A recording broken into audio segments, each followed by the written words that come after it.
observer que le bonheur de parvenir au niveau de développement qui jusqu'à présent a été présenté comme un idéal à l'humanité tout entière vaut aux Chinois à présent d'être asphyxiés matin, midi et soir dans leur capitale. Tant et si bien que s'impose à l'observation la plus élémentaire qu'il y a une limite écologique interne à ce mode de développement voulu par le néolibéralisme qui considère que le marché à lui seul est producteur de richesse et que nous n'avons aucun regard d'aucune sorte à porter sur les opportunités qu'il se donne.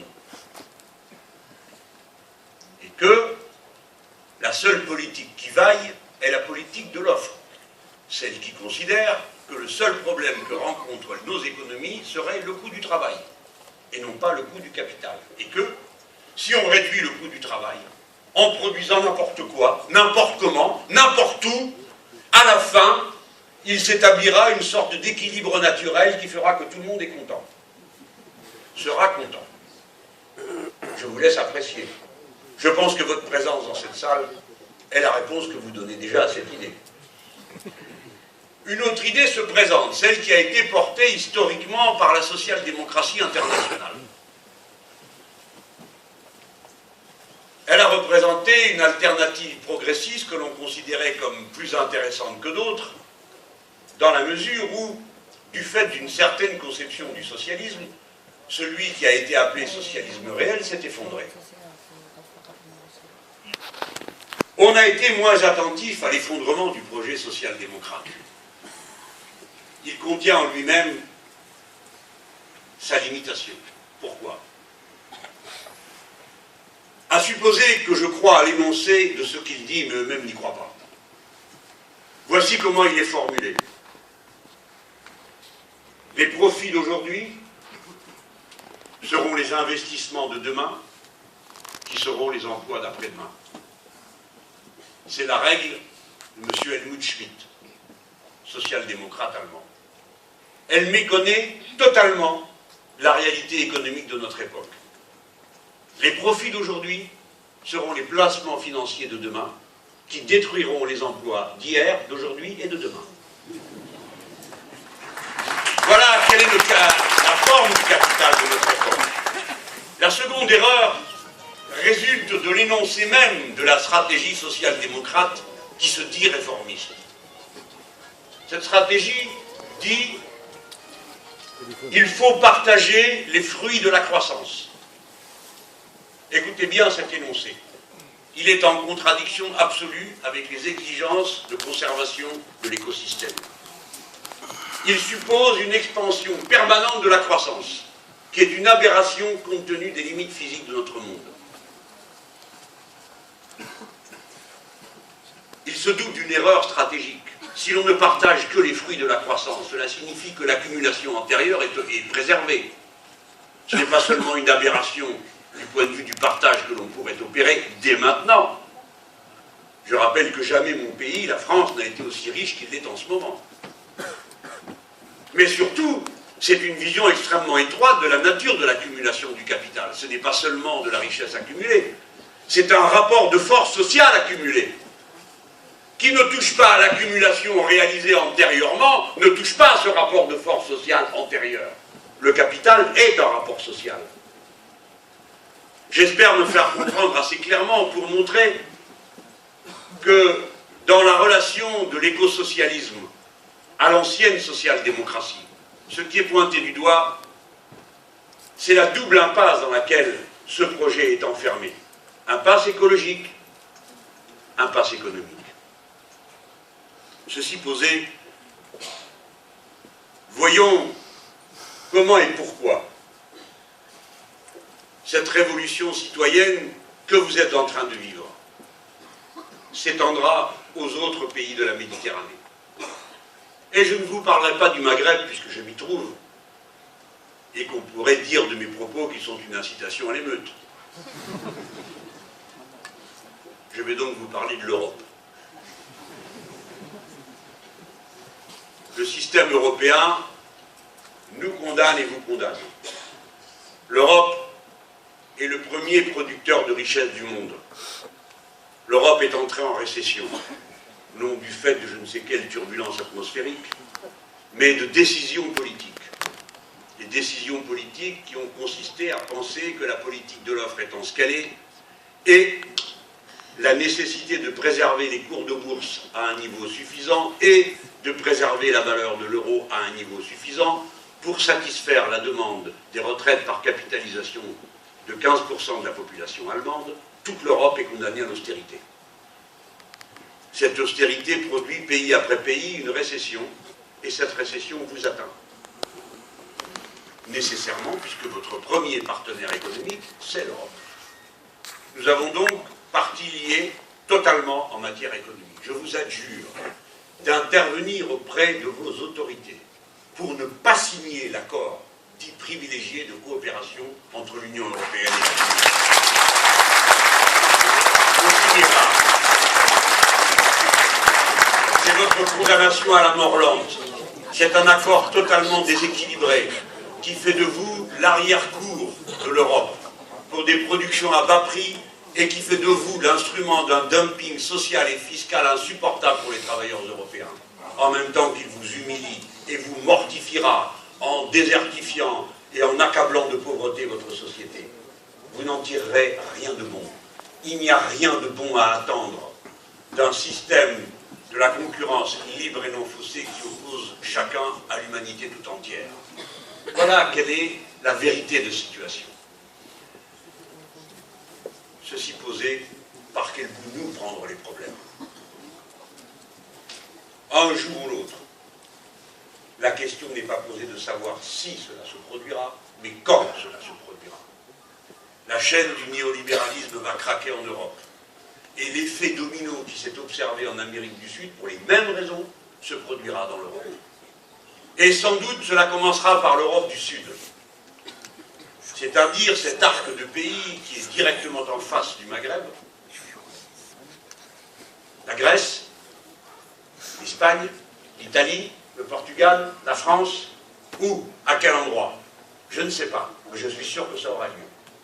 Aujourd'hui, la Grèce a été dévastée par 9 plans d'austérité successifs. Je me souviens qu'au deuxième, je disais quoi, on va vendre quoi la prochaine fois? La mer et les îles, et quelques temps après, j'ai lu dans un journal allemand qu'en effet, on conseillait aux Grecs de vendre les îles. Tout est marchandise pour eux.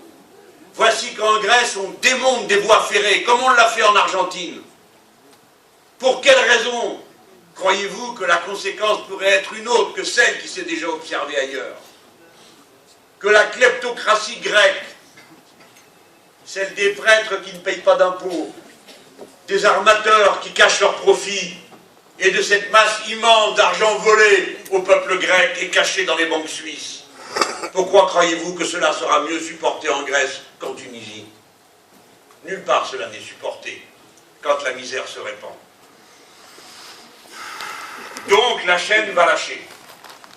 Nous sommes donc tous au pied du mur d'avoir à formuler pour nos sociétés un projet politique. Ceci m'amène dans des sujets qui naturellement ne vous concernent pas, à moins que, c'est à vous d'en faire la part. Voici ce que j'ai à dire.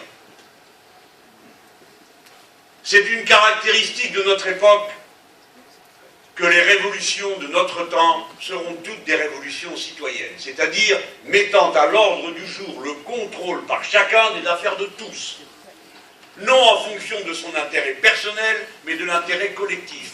Non parce que nous serions tout d'un coup devenus une humanité meilleure, mais tout simplement parce que nous sommes tellement interdépendants les uns des autres dans la vie en ville en particulier, et pour tous les actes sociaux, que nécessairement chacun d'entre nous est appelé à dire non pas ce qui est bon pour lui, mais ce qui est bon pour tous, ce qui fait spontanément de nous des citoyens et des républicains.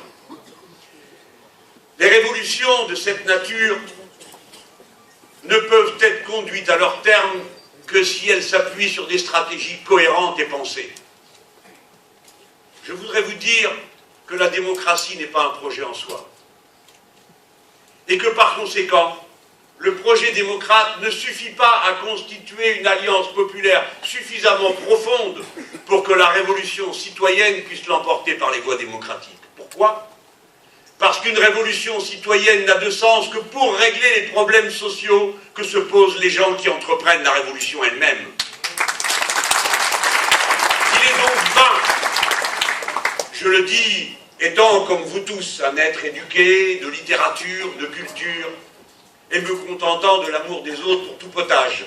Mais il est vain de croire qu'on puisse se nourrir seulement de bonnes paroles. Il est vain de croire qu'on puisse se soigner sans moyen d'être soigné. Il est vain de croire qu'on puisse être éduqués tous sans moyen pour être éduqués, et ainsi de suite. La révolution citoyenne mêle d'un même mouvement la question démocratique et la question sociale. Qui croit pouvoir se passer de la question sociale en traitant la question démocratique, un jour ou l'autre, inéluctablement est rattrapé par la question sociale. Et mieux vaut choisir ses alliés dans cette circonstance. Mieux vaut se présenter devant le peuple avec un discours qui tient compte de ces deux dimensions. Pourquoi est-ce que je vous dis tout cela? Je sais bien que cela ne concerne pas les Tunisiens.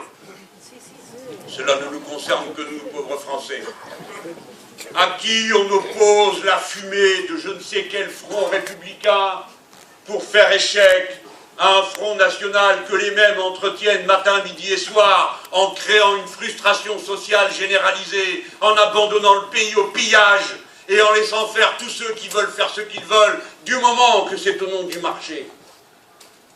Et c'est par cette méthode-là que chaque jour, on précipite les gens dans les bras de ceux qui leur disent le responsable de ces catastrophes, c'est le voisin, celui qui n'a pas la bonne religion, celui qui n'a pas la bonne couleur de peau, plutôt que le capital que tu ne rencontres pas et dont personne ne te parle. C'est cette alliance mortelle qu'il faut rompre. Et nous la romprons par le plus haut niveau d'exigence possible. Quel est-il pour nous? D'abord, de ne pas nous tromper sur les centres de gravité géographiques qui nous lient. Il n'y a pas de destin possible pour le futur de la France, de l'Espagne, de l'Italie, de la Grèce, du Portugal, indépendamment du sort des peuples de la façade maghrébine. Nous sommes liés, que cela nous plaise ou non. Nous avons des familles ensemble, nous avons des langues ensemble. Et dans ces conditions, la base familiale, communautaire existe qui nous lie les uns aux autres. En plus des raisons économiques que j'ai évoquées il y a un instant. Vous voyez, je ne vous parle de rien d'autre que de choses très concrètes. Je ne prends pas argument de l'amitié qui devrait nous lier simplement parce que nous sommes des êtres humains. Je vous parle de ce qui nous lie vraiment, concrètement, directement, et par-dessus tout. L'obligation que nous avons de faire face à notre responsabilité d'être humain devant l'écosystème. Et ceci prend pour nous tous le visage bien particulier, bien concret de l'avenir de la mer Méditerranée. Tout à l'heure, j'ai évoqué la crise écologique et je vous ai dit 7 milliards d'êtres humains, bientôt 9, tantôt 12. Tout ça va se produire en très peu de temps. La jeune génération qui est dans cette salle verra cette humanité. Comme moi, je l'ai vu passer de 2,5 à 7. Vous le verrez. Et alors, vous verrez que les êtres humains, dans cet écosystème limité, devront trouver de nouvelles aires d'expansion pour leurs activités. Où voulez-vous qu'ils aillent? Nous ne sommes pas encore prêts à occuper les autres planètes, même si nous y mettons beaucoup d'efforts et d'inventivité.